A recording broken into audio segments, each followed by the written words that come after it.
समर्थन करता हूं। आपको धन्यवाद देता हूं। माननीय प्रधानमंत्री नरेंद्र मोदी जी,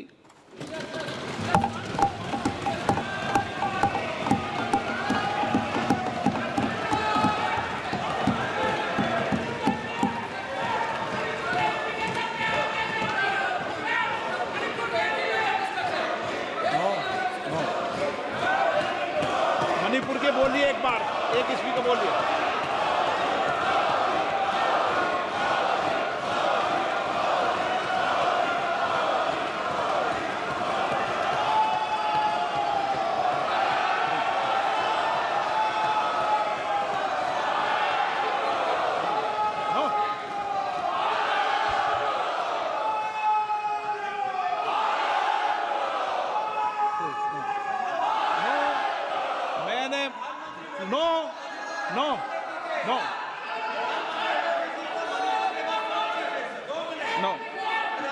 मैंने एक मिनट प्लीज। नो, ये तरीका ठीक नहीं है, प्लीज।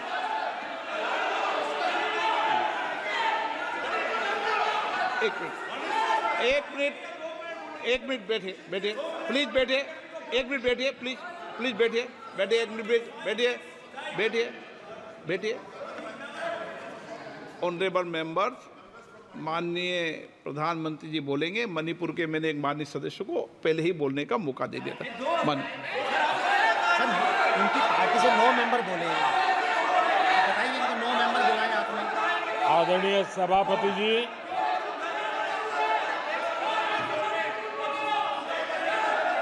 मैं राष्ट्रपति जी के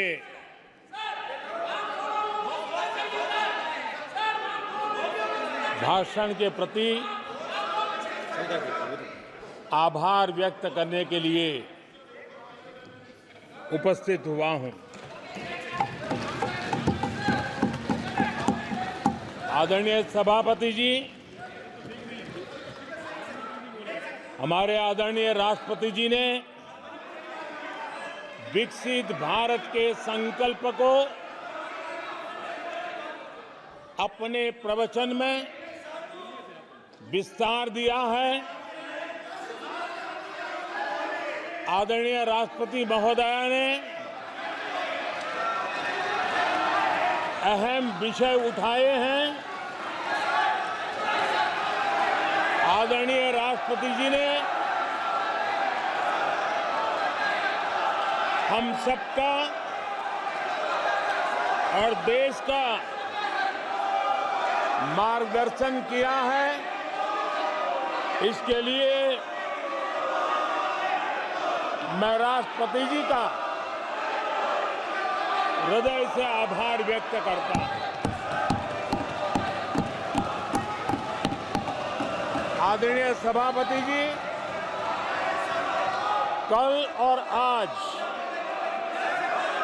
कई माननीय सदस्यों ने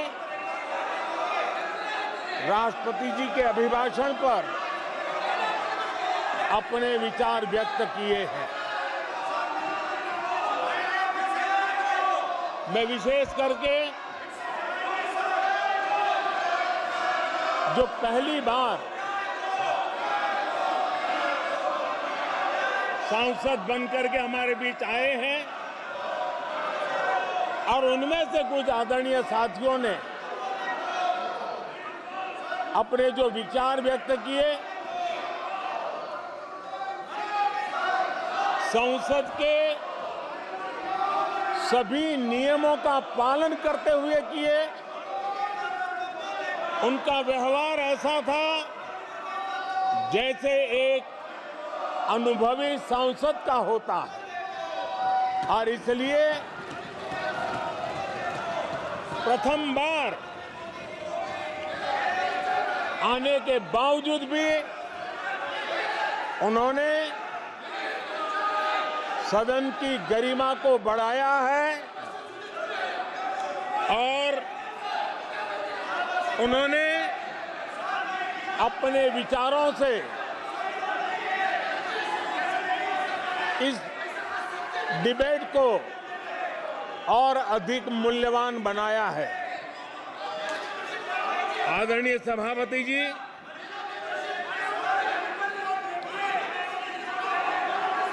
देश ने एक सफल चुनाव अभियान को पार करते हुए विश्व को दिखा दिया है कि ये दुनिया का सबसे बड़ा चुनाव अभियान था। देश की जनता ने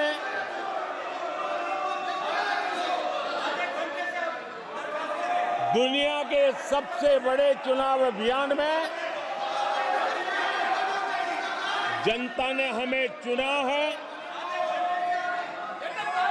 और आदरणीय सभापति जी,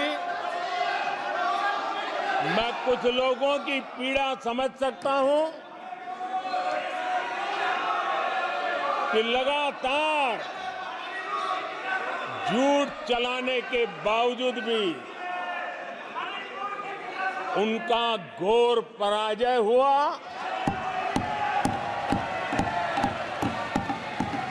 और लोकतंत्र के माननीय प्रतिपक्ष के नेता, ये शोभा नहीं देता आपको पर्याप्त समय पर्याप्त अवसर दिया है, ये शोभा नहीं देता। आप सदन में डायरेक्शन दो। माननीय नेता जब बोल रहे हो, जब खड़े हो, ये शोभा नहीं देता आपके लिए, ये उचित नहीं है संसदीय परंपराओं के अनुसार। ये तरीका ठीक नहीं है आपका। नो, ये गलत तरीका है आपका और ये तरीका इस तरीके से नहीं चलेगा बिल्कुल। नो, गलत तरीका है। नो, ऐसे संसद के अंदर गरिमा बना के रखें आप गरिमा को तोड़ना चाहते हैं। आप संसद मर्यादा पीछे नहीं करें। आपको गरिमा नहीं, सदन की डायरेक्शन देते हैं आप बेल में आने के लिए लोगों को। ये प्रतिपक्ष के नेता है आप। नो, गलत तरीका आपका। माननीय प्रधानमंत्री जी,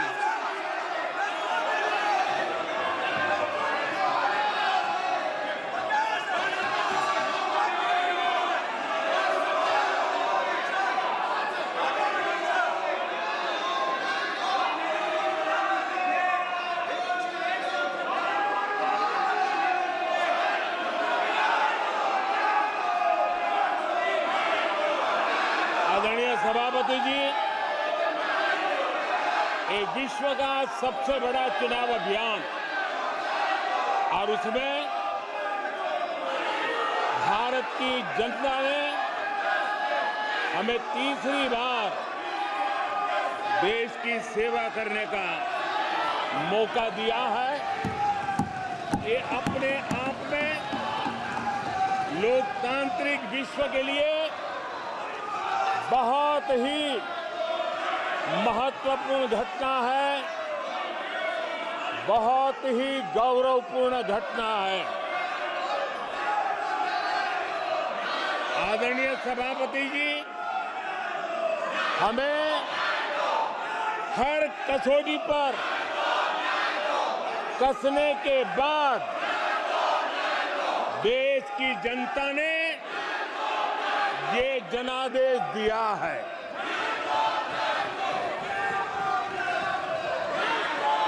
जनता ने हमारे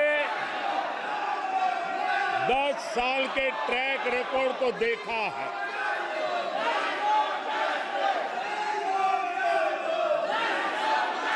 जनता ने देखा है कि गरीबों के कल्याण के लिए हमने जिस समर्पण भाव से जन सेवा ही प्रभु सेवा इस मंत्र को चरितार्थ करते हुए हमने जो कार्य किया है, उसके कारण 10 साल में 25 करोड़ गरीब गरीबी से बाहर निकले। देश की आजादी के कालखंड में इतने कम समय में इतने लोगों को गरीबी से बाहर निकालने का ये सफल प्रयास इस चुनाव में हमारे लिए आशीर्वाद का कारण बना है। आदरणीय सभापति जी, हम 2014 में जब पहली बार जीत करके आए थे तो चुनाव के अभियान में भी हमने कहा था कि हमारा करप्शन के प्रति जीरो टॉलरेंस रहेगा। और आज मुझे गर्व है कि हमारे सरकार ने देश का सामान्य मानवी जो करप्शन के कारण पीड़ित है, देश को करप्शन ने दीमक की तरह खोखला कर दिया है। ऐसे में भ्रष्टाचार के प्रति हमारी जो जीरो टॉलरेंस नीति है, आज देश ने हमें उसके लिए आशीर्वाद दिया है। आदरणीय सभापति जी, आज दुनिया भर में भारत की साख बढ़ी है। आज विश्व में भारत का गौरव हो रहा है और भारत के तरफ देखने का नजरिया भी एक गौरवपूर्ण नजरिया हर भारतवासी अनुभव करता है। आदरणीय सभापति जी, देश की जनता ने देखा है कि हमारा एकमात्र लक्ष्य नेशन फर्स्ट है, भारत सर्वप्रथम है। हमारे हर नीति, हमारे हर निर्णय, हमारे हर कार्य का एक ही तराजू रहा है कि भारत प्रथम, और भारत की इस प्रथम की भावना के साथ देश में जो आवश्यक रिफॉर्म थे, उस रिफॉर्म को भी हमने लगातार जारी रखा है। 10 वर्ष में हमारी सरकार सबका साथ, सबका विकास, इस मंत्र को लेकर के लगातार देश के सभी लोगों का कल्याण करने का प्रयास करती रही है। आदरणीय सभापति जी, हम उस सिद्धांतों को समर्पित है जिसमें भारत के संविधान के स्पिरिट के अनुसार सर्वपंथ संभाव, उस विचार को सर्वोपरि रखते हुए हमने देश की सेवा करने का प्रयास किया। आदरणीय सभापति जी, इस देश ने लंबे अरसे तक तुष्टीकरण की राजनीति भी देखी। इस देश ने लंबे अरसे तक तुष्टीकरण का गवर्नेंस का मॉडल भी देखा। देश ने पहली बार सेक्युलरिज्म का एक पूरा हमने जो प्रयास किया, और वो हमने तुष्टीकरण नहीं, संतुष्टीकरण, और संतुष्टीकरण के विचार को लेकर के हम चले हैं। और जब हम संतुष्टीकरण की बात करते हैं तो इसका मतलब है कि हर योजना का सैचुरेशन, गवर्नेंस की आखिरी व्यक्ति तक पहुंचने की हमारी जो संकल्पना है, इसको परिपूर्ण करना। और जब हम सैचुरेशन के सिद्धांत को लेकर चलते हैं तब सैचुरेशन सच्चे अर्थ में सामाजिक न्याय होता है। सैचुरेशन सच्चे अर्थ में सेक्युलरिज्म होता है और उसी को देश की जनता ने हमें तीसरी बार बिठा करके मोहर लगा दी है। आदरणीय सभापति जी, अपीजमेंट ने इस देश को तबाह करके रखा है और इसलिए हमने justice to all, appeasement to none, इस सिद्धांत को लेकर के हम चले हैं। आदरणीय सभापति जी, 10 साल के हमारे कार्य को देखने परखने के बाद भारत की जनता ने हमारा समर्थन किया है। आदरणीय सभापति जी, हमें फिर एक बार 140 करोड़ देशवासियों की सेवा करने का मौका मिला है। आदरणीय सभापति जी, इस चुनाव ने इस बात को सिद्ध किया है कि भारत की जनता कितनी परिपक्व है। भारत की जनता कितने विवेकपूर्ण रूप से और कितने उच्च आदर्शों को लेकर के अपने विवेक का सद्बुद्धि से उपयोग करती है और उसी का नतीजा है कि आज तीसरी बार हम आपके सामने, देश की जनता के सामने नम्रतापूर्वक सेवा करने के लिए उपस्थित हुए हैं। आदरणीय सभापति जी, देश की जनता ने हमारी नीतियों को देखा है, हमारी नियत, हमारी निष्ठा, उस पर देश की जनता ने भरोसा किया है। आदरणीय सभापति जी, इस चुनाव में हम जनता के बीच एक बड़े संकल्प के साथ देश की जनता के पास आशीर्वाद मांगने के लिए गए थे और हमने आशीर्वाद मांगा था विकसित भारत के हमारे संकल्प के लिए।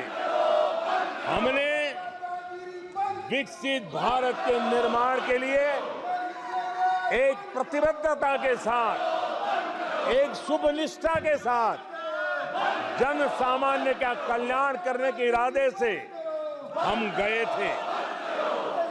जनता ने विकसित भारत के संकल्प को 4 चांद लगा करके हमें फिर से एक बार विजयी बना करके देश की जनता की सेवा करने का मौका दिया है।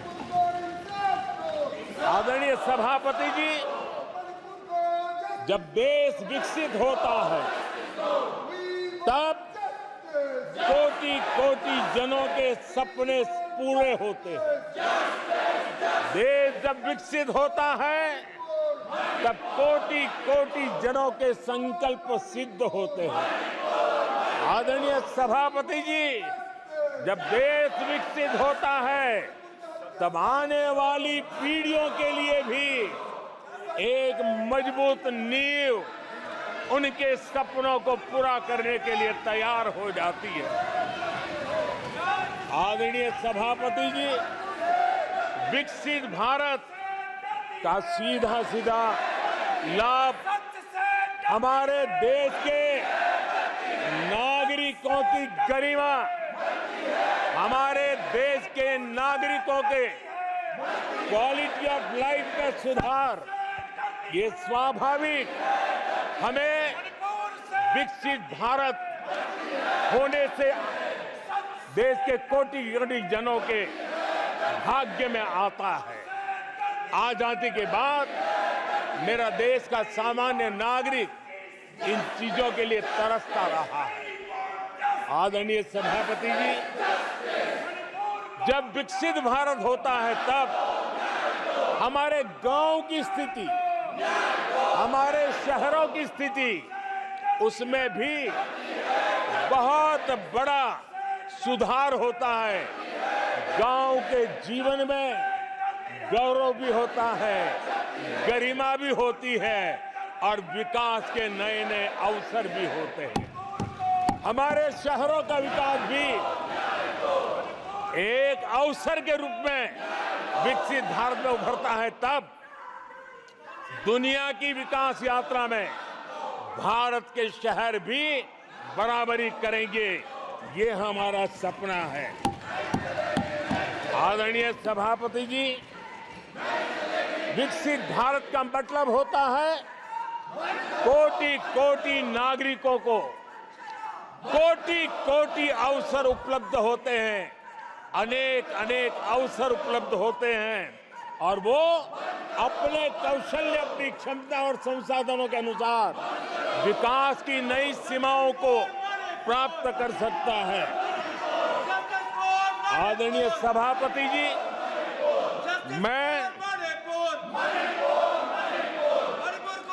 आदरणीय सभापति जी,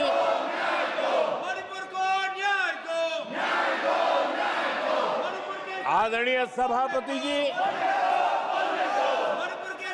मैं आज आपके माध्यम से देशवासियों को विश्वास दिलाता हूं, मैं देशवासियों को विश्वास दिलाता हूं कि विकसित भारत के जिस संकल्प को लेकर के हम चले हैं, उस संकल्प की पूर्ति के लिए हम भरसक प्रयास करेंगे, पूरी निष्ठा से करेंगे, पूरी ईमानदारी से करेंगे और हमारा समय का पल पल और हमारे शरीर का कण कण हम देशवासियों को विकसित भारत के सपने को पूरा करने के लगाएंगे।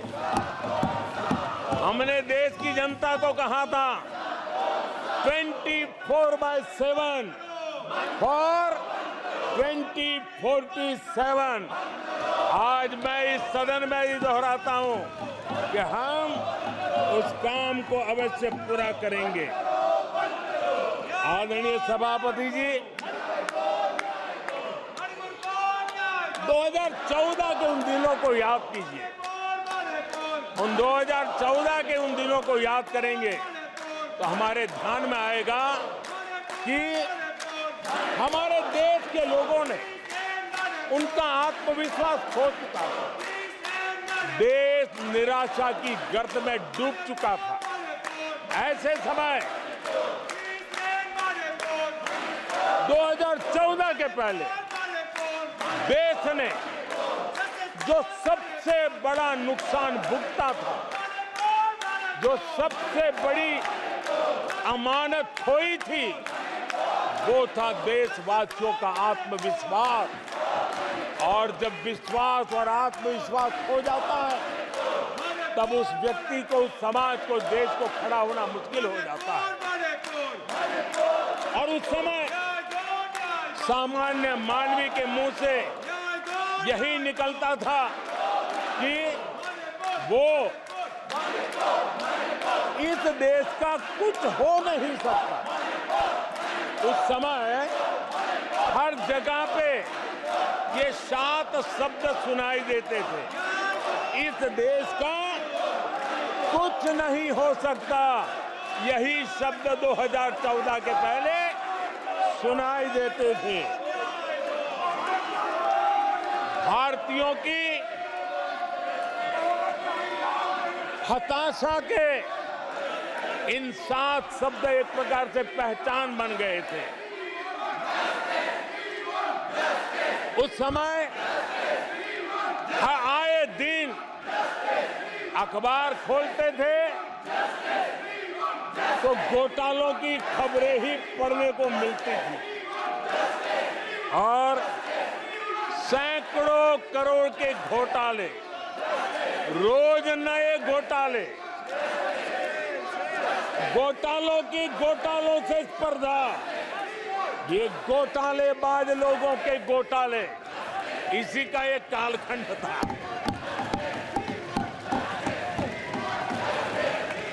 और बेशर्मी के साथ सार्वजनिक रूप से स्वीकार भी कर लिया जाता था कि दिल्ली से 1 रुपया निकलता है तो 15 पैसा पहुंचता है।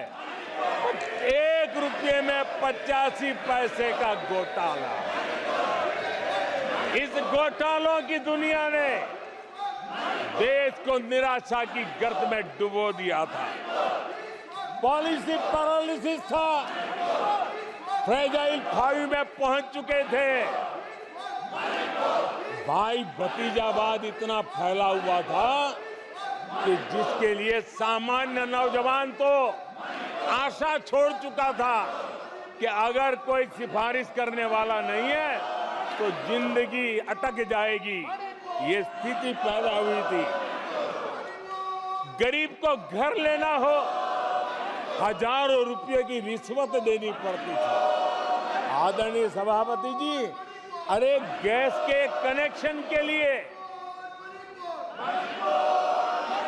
मेंबर पार्लियामेंट के यहाँ, सांसदों के यहाँ अच्छों को चक्कर काटने पड़ते थे, और वो भी बिना कट के लिए गैस के कनेक्शन नहीं मिलते थे। आदरणीय सभापति जी, मुफ्त राशन भी पता नहीं कब बाजार में दुकान पर बोर्ड लटक जाए, हक का राशन नहीं मिलता था, उसके लिए भी रिश्वत देनी पड़ती थी। और हमारे ज्यादातर भारतीय भाई बहन इतने निराश हो चुके थे कि वो अपने भाग्य को दोष दे करके, अपने नसीब को दोष दे करके जिंदगी काटने के लिए मजबूर हो जाते थे। आदरणीय सभापति जी, वो एक वक्त था 2014 के पहले, जब वो 7 शब्द हिंदुस्तान के जनमन में स्थिर हो चुके थे। निराशा की गर्त में डूबा हुआ समाज था। तब देश की जनता ने हमें सेवा करने के लिए चुना, और वो पल देश के परिवर्तित युग का प्रारंभ हो चुका था। और 10 साल में मैं कहूंगा मेरी सरकार की अनेक सफलताएं हैं, अनेक सिद्धियां हैं, लेकिन एक सिद्धि जिसने हर सिद्धियों में भी जोर भर दिया, ताकत भर दी, वो थी देश निराशा की गर्त में से निकल करके आशा और विश्वास के साथ खड़ा हो गया। देश में आत्मविश्वास बुलंदी पर पहुंचा, और उसके कारण वो सब वक्त का जो शब्द थे देश की युवा पीढ़ी की डिक्शनरी से निकलने लगे। धीरे धीरे देश के मन में स्थिर हो गया। जो 2014 से पहले कहते थे कुछ नहीं हो सकता, वो कहने लगे तब इस देश में सब कुछ हो सकता है, इस देश में सब कुछ संभव है। ये विश्वास जताने का काम किया हमने। जब हमने सबसे पहले तेज 5G रोल आउट हमने दिखाया, आज देश कहने लगा तीव्र गति से 5G का रोल आउट होना। देश गौरव से कहने लगा भारत कुछ भी कर सकता है। आदरणीय सभापति जी, वो एक जमाना था जब कोयले घोटाले में बड़ों के हाथ काले हो चुके थे। आज कोयले का सर्वाधिक उत्पाद, सर्वाधिक प्रोडक्शन, आज कोल प्रोडक्शन के विक्रम हुए हैं और इसी के कारण देश अब कहने लगा है अब भारत कुछ भी कर सकता है। आदरणीय सभापति जी, वो एक समय था 2014 के पहले जब फोन बैंकिंग करके बड़े बड़े बैंक घोटाले किए जा रहे थे। अपनी पर्सनल प्रॉपर्टी की तरह बैंक का खजाना लूट लिया गया था। आदरणीय सभापति जी, 2014 के बाद नीतियों में परिवर्तन, निर्णयों में गति, निष्ठा, प्रामाणिकता की और उसी का परिणाम है दुनिया की अच्छी बैंकों में आज भारत की बैंकों का स्थान बन गया। आज भारत की बैंक सर्वाधिक मुनाफा करने वाली बैंक बन गई और लोगों की सेवा करने के लिए। आदरणीय सभापति जी, 2014 के पहले वो भी एक वक्त था कि जब आतंकी आकर के जी चाहे वहां, जब चाहे वहां हमला कर सकते थे। 2014 के बाद स्थिति ये बनी कि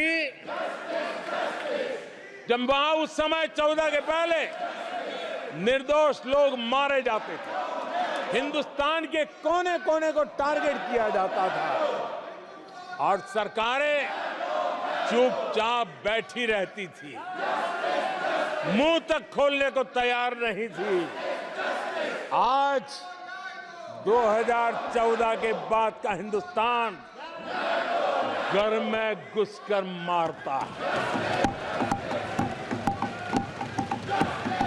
सर्जिकल स्ट्राइक करता है, एयर स्ट्राइक करता है और आतंकवाद के आकाओं को भी सबक सिखाने का सामर्थ्य दिखा दिया है।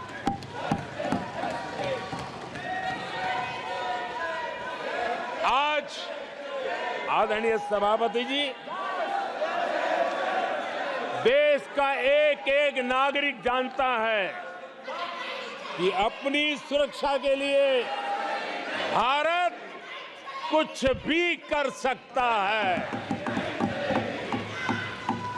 आदरणीय सभापति जी, आर्टिकल 370 इसकी पूजा करने के वाले लोगों ने वोट बैंक की राजनीति का हथियार बनाने वालों ने 370 को उसने जम्मू कश्मीर का जो हालात कर दिए थे, वहां के लोगों के अधिकार छीन लिए थे। भारत का संविधान जम्मू की कश्मीर की सीमा में प्रवेश नहीं कर सकता था और यहां संविधान सर पे रख करके नाचने वाले लोग संविधान को जम्मू कश्मीर में लागू करने का हौसला नहीं रखते, बाबा साहब अम्बेडकर का अपमान किया करते थे। और 370 का वो जमाना था, सेनाओं पर पत्थर चलते थे और लोग निराशा में डूब करके कहते थे अब तो जम्मू कश्मीर में कोई हो नहीं सकता है। आज आर्टिकल 370 की दीवार गिरी, पत्थरबाजी बंद है, लोकतंत्र मजबूत है और लोग बढ़ चढ़ करके भारत के संविधान में भरोसा करते हुए, भारत के तिरंगे झंडे पर भरोसा करते हुए, भारत के लोकतंत्र में भरोसा करते हुए बढ़ चढ़ करके मतदान करने के लिए आगे आ रहे हैं। ये साफ साफ दिखाई देता है। आदरणीय सभापति जी, 140 करोड़ देशवासियों में ये विश्वास पैदा होना,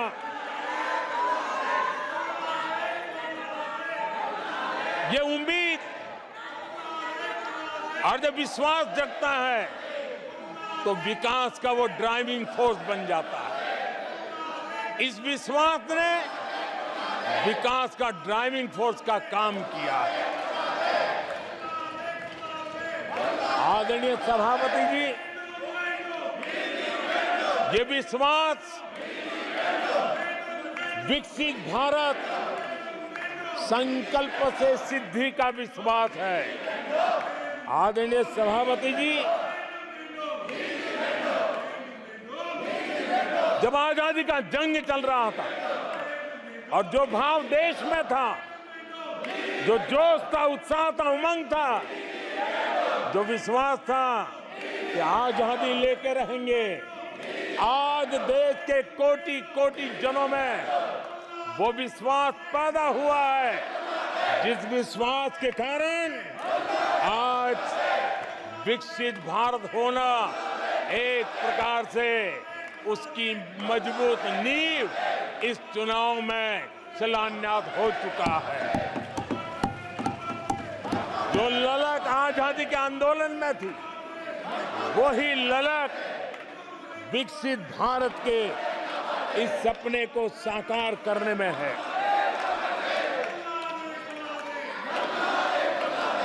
आदरणीय सभापति जी, आज भारत के लक्ष्य बहुत विराट है और आज भारत को एक ऐसी स्थिति पे 10 साल में पहुंचा है कि हमें खुद से ही स्पर्धा करनी है, हमें ही अपने पुराने रिकॉर्ड तोड़ने हैं और नेक्स्ट लेवल पर हमें हमारी विकास की यात्रा को ले जाना है। 10 वर्षों में भारत विकास की जिस ऊंचाई पर पहुंचा है, वो हमारी प्रतिस्पर्धा का एक मार्ग बन चुका है, एक बेंचमार्क बन चुका है। पिछले 10 साल में हमने जो स्पीड पकड़ी है, अब हमारा मुकाबला उसी स्पीड को और ज्यादा स्पीड में ले जाने का है और मेरा विश्वास है देश की इच्छा को हम उसी गति से पूरा करेंगे। आदरणीय सभापति जी, हम हर सफलता को, हर सेक्टर को नेक्स्ट लेवल तक ले जाएंगे। आदरणीय सभापति जी, 10 सालों में भारत की इकोनॉमी को 10 साल के अल्पकाल में हम 10 नंबर से इकोनॉमी को 5 नंबर पे ले गए हैं। अब हम नेक्स्ट लेवल पर जाने के लिए जिस गति से निकले हैं, अब हम देश की इकोनॉमी को नंबर 3 पर ले जाएंगे। आदरणीय सभापति जी, 10 सालों में हमने भारत को मोबाइल फोन का बड़ा मैन्युफैक्चरर बना दिया, भारत को मोबाइल फोन का बड़ा एक्सपोर्टर बना दिया। अब यही काम इस हमारे टेन्योर में सेमीकंडक्टर और अन्य सेक्टर्स में हम करने जा रहे हैं। दुनिया के महत्वपूर्ण कामों में जो चिप्स काम में आएगी, वो चिप्स मेरे भारत की मिट्टी में तैयार हुई होगी, मेरे भारत के नौजवानों की बुद्धि का परिणाम होगा, मेरे भारत के नौजवानों के परिश्रम का परिणाम होगा। ये विश्वास हमारे भीतर है। आदरणीय सभापति जी, हम आधुनिक भारत की तरफ भी जाएंगे। हम विकास की नई ऊंचाइयों को लेकिन हमारी जड़ें जमीन से जुड़ी रहेगी। हमारे पैर देश के जन सामान्य की जिंदगी से जुड़े रहेंगे और हम 4 करोड़ गरीबों के घर बना चुके हैं। आने वाले इस टेन्योर में तेज गति से 3 करोड़ और घर बना करके इस देश में किसी को भी घर के बिना रहना ना पड़े, ये हम देखेंगे। आदरणीय सभापति जी, 10 साल में विमेन सेल्फ हेल्प ग्रुप में हमने देश की कोटि-कोटि बहनों को एंटरप्रेन्योर के क्षेत्र में एक बहुत सफलतापूर्वक हमने आगे बढ़े हैं। अब हमने उसको नेक्स्ट लेवल पे ले जाने वाले हैं। अब हमारे विमेन सेल्फ हेल्प ग्रुप में जो बहनें काम कर रही हैं, उनकी आर्थिक गतिविधि इतनी बढ़ाना चाहते हैं, उसका इतना विस्तार करना चाहते हैं कि हम बहुत कम समय में 3 करोड़ ऐसी बहनों को लखपति दीदी बनाने का संकल्प लेकर के चलने वाले हैं। आदरणीय सभापति जी, मैंने पहले भी कहा है, आज मैं फिर से दोहराऊं, हमारी तीसरी टर्म में इसका मतलब है हम 3 गुना स्पीड से काम करेंगे। हमारी तीसरी टर्म का मतलब है हम 3 गुना शक्ति लगाएंगे। हमारी तीसरी टर्म का मतलब है हम देशवासियों को 3 गुना परिणाम ला करके देंगे।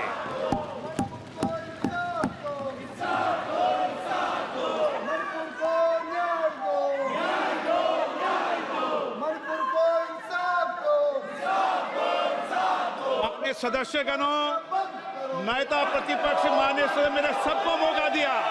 आपने 90 मिनट बोला, ये संसद में तरीका ठीक नहीं है।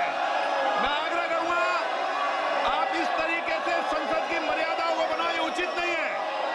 आप जाइए बेल में से, बैठिए। आपको पर्याप्त समय, पर्याप्त अवसर दिया। आपको 90 मिनट बोलने दिया और समय पूरा दिया। आपकी सभी सदस्यों को बोलने का अवसर दिया, लेकिन आप जब सदन के नेता बोलते हैं, जिस तरीके का व्यवहार करते हैं, ये संसदीय परंपराओं के अनुरूप नहीं है। और ये इतनी बड़ी पार्टी जो लेकर आप चल रहे हो, उसकी परंपराओं के अनुरूप भी नहीं है। ये 5 साल ऐसे चलने वाला नहीं है। माननीय प्रधानमंत्री जी। आदरणीय सभापति जी,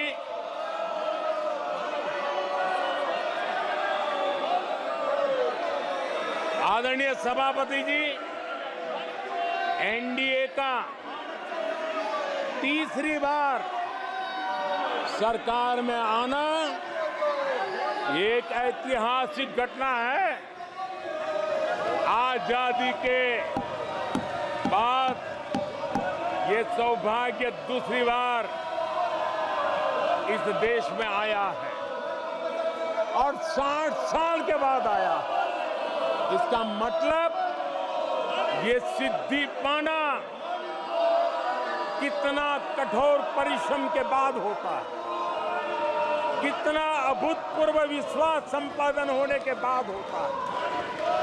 ऐसे ही ये राजनीति के खेल से नहीं होता है, जनता जनार्दन की सेवा से प्राप्त आशीर्वाद से होता है। आदरणीय सभापति जी,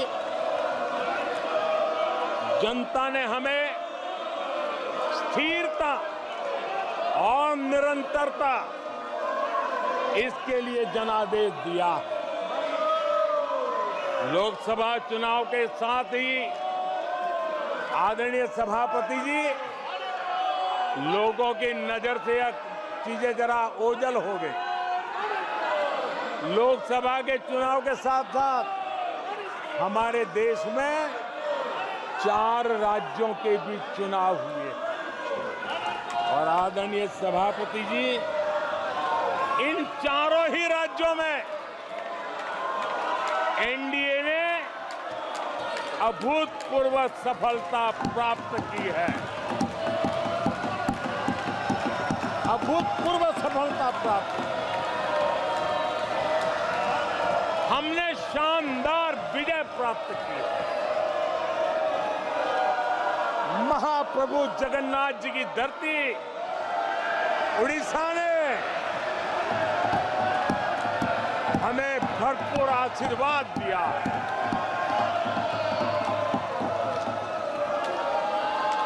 आदरणीय सभापति जी, आंध्र प्रदेश एनडीए ने क्लीन स्वीप किया है।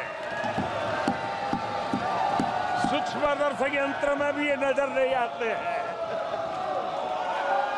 आदरणीय सभापति जी, अरुणाचल प्रदेश हम फिर एक बार सरकार बनाई है। सिक्किम में एनडीए ने फिर एक बार सरकार बनाई है। अभी 6 महीने पहले ही आदरणीय सभापति जी,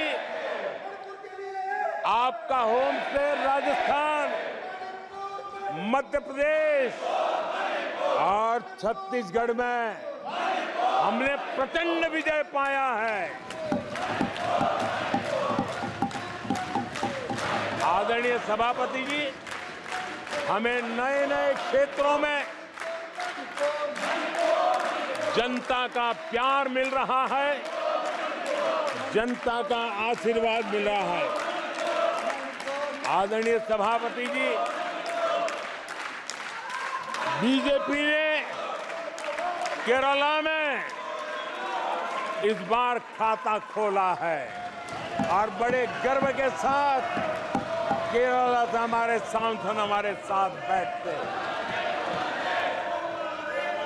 तमिलनाडु में कई सीटों पर बीजेपी ने दमदार उपस्थिति दर्ज की है। कर्नाटक, यूपी और राजस्थान में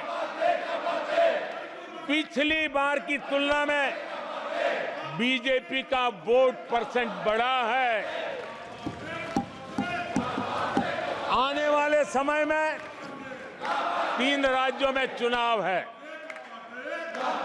जिन राज्यों में चुनाव उसमें से 3 की मैं बात करता हूं। महाराष्ट्र, हरियाणा और झारखंड, यहां चुनाव आ रहे हैं। आदरणीय सभापति जी, पिछली विधानसभा में इन 3 राज्यों में हमें जितने वोट मिले थे, इस लोकसभा चुनाव में इन 3 राज्यों में हमें उससे भी ज्यादा वोट मिले हैं।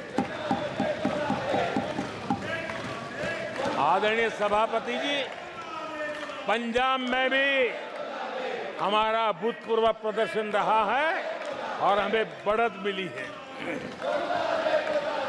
जनता जनार्दन का भरपूर आशीर्वाद हमारे साथ है।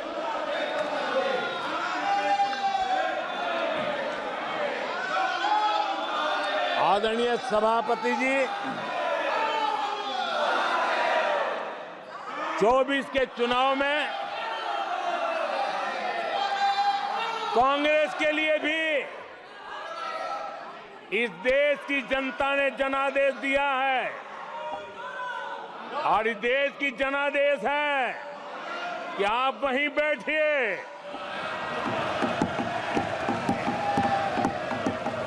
विपक्ष में ही बैठो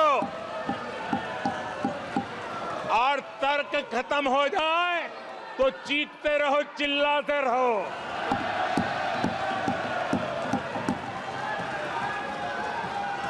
आदरणीय सभापति जी, कांग्रेस के इतिहास का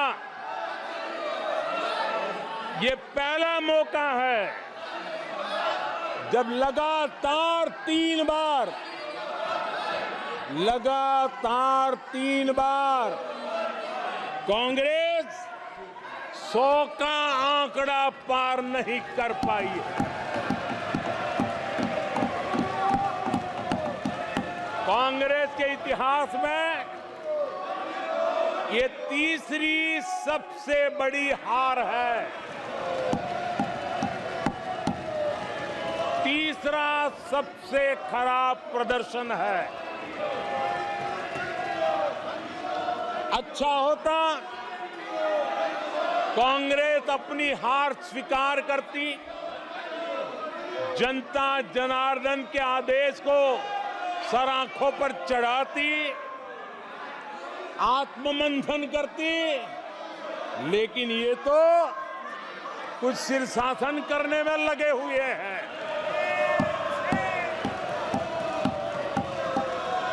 और कांग्रेस और उसकी इकोसिस्टम दिन रात बिजली जला करके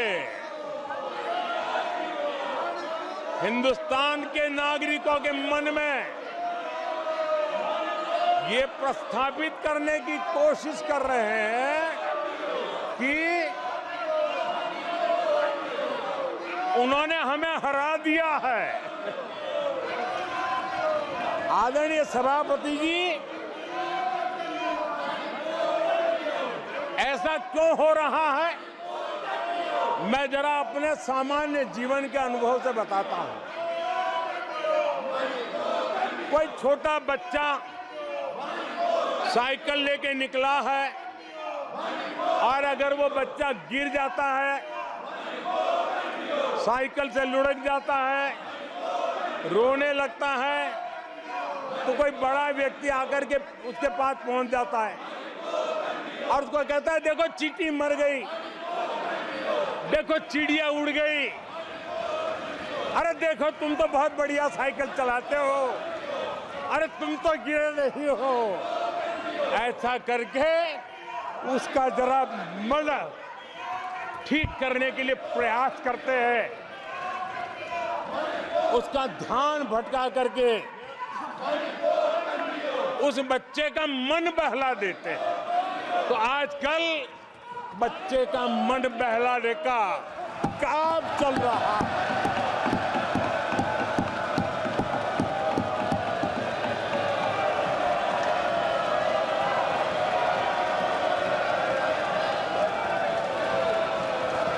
और कांग्रेस के लोग और उनका इकोसिस्टम आजकल ये मन बहलाने का काम कर रहा है। आदरणीय सभापति जी,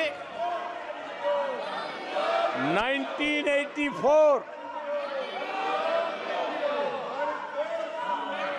उस चुनाव को याद कीजिए। उसके बाद इस देश में 10 लोकसभा के चुनाव हुए, 10 लोकसभा के चुनाव हुए। 84 के बाद 10-10 लोकसभा के चुनाव होने के बावजूद भी कांग्रेस 250 के आंकड़े को छू नहीं पाई है।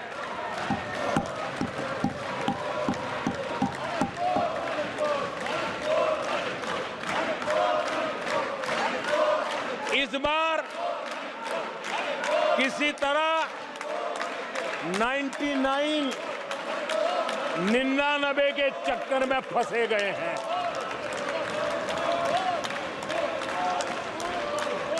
आदरणीय सभापति जी, मुझे एक किस्सा याद आता है।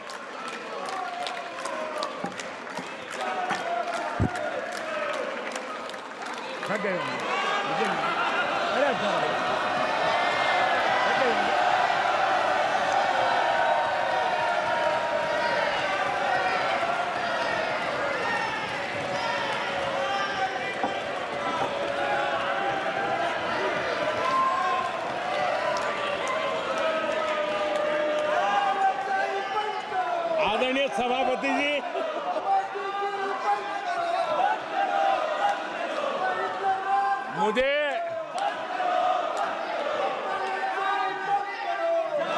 एक किस्सा याद आता है।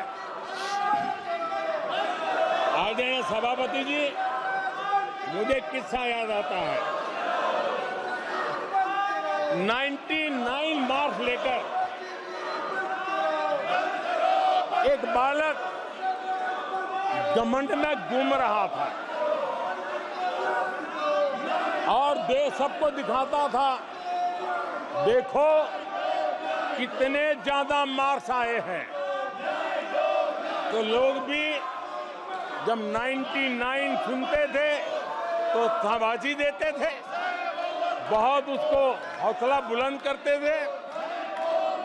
तो फिर उनके टीचर आए कि भैया किस बात की मिठाई बांट रहे हो, ये 100 में से 99 नहीं लाया, ये तो 543 में से लाया है।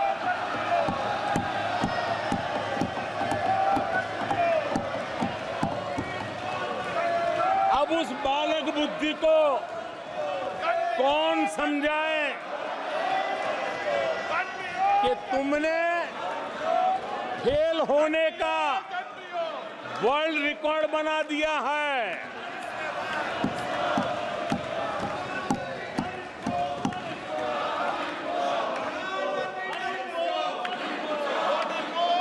कांग्रेस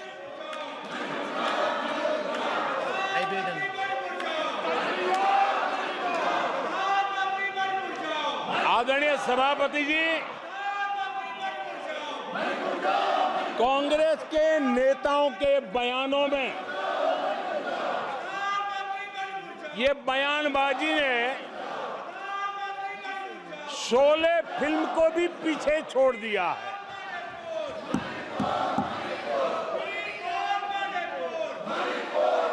आप सबको शोले फिल्म की वो मौसी जी याद होगी।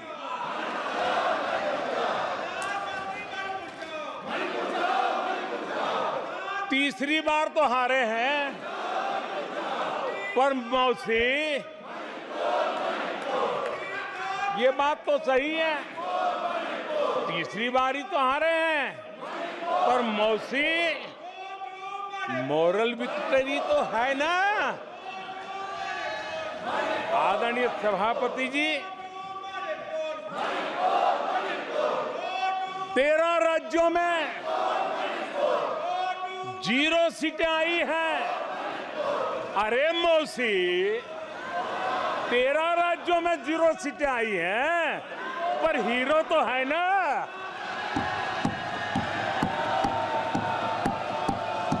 आदरणीय सभापति जी,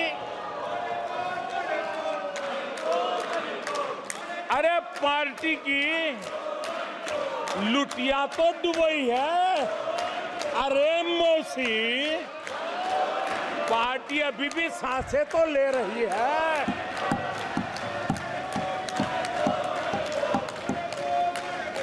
मैं कांग्रेस के लोगों को कहूंगा, जनादेश को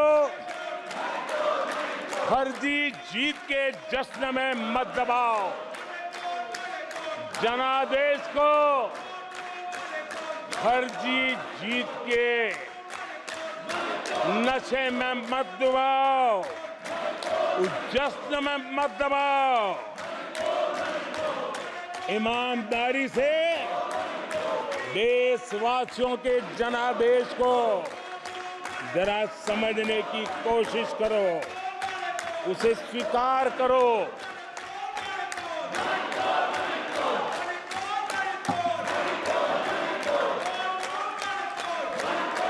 आदरणीय सभापति जी,